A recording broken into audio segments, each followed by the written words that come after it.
Hello friends, இன்றைக்கி நம்ம இடியாப்பம் எப்படி பண்ணுறதுன்னு பார்க்கலாம். நான் 3 பங்கு புழுங்கரிசியும் 1 பங்கு பச்சரிசியும் களைஞ்சி வெயிலில் காய வச்சுட்டு மிஷினில் அரைச்சின்னு வந்திருக்கேன். அதுலேருந்து மாவு கொஞ்சம் எடுத்திருக்கேன். மாவு கொஞ்சம் லேசாக வறுத்துண்டா போகும். மாவு வந்து கொஞ்சம் சூடானா போகிறோம், அணைச்சிடலாம். இப்போ நான் கொஞ்சம் அதுக்கு தேவையான உப்பு, கொஞ்சம் ஆயில் விட்டு நல்லா கலந்துக்கலாம்.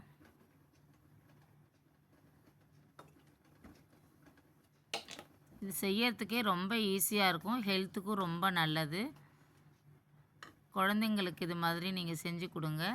இதில் நம்ம வந்து லெமன்ஸ் சேவை பண்ணலாம், தேங்காய் சேவை பண்ணலாம், தக்காளி சேவை பண்ணலாம். டிஃப்ரெண்ட்டாக நம்ம எது வேணாலும் செஞ்சு சாப்பிட்லாம். ரொம்ப நல்லாயிருக்கும் இது. மாவு கொஞ்சம் இது மாதிரி இருக்கணும், மாவு பசைஞ்சு. இது பாருங்கள். இப்போ நம்ம குழலில் போட்டு நல்லா புழிஞ்சு எடுத்துக்கலாம். இடியாப்ப தட்டில் தான் புழிய போகிறேன்.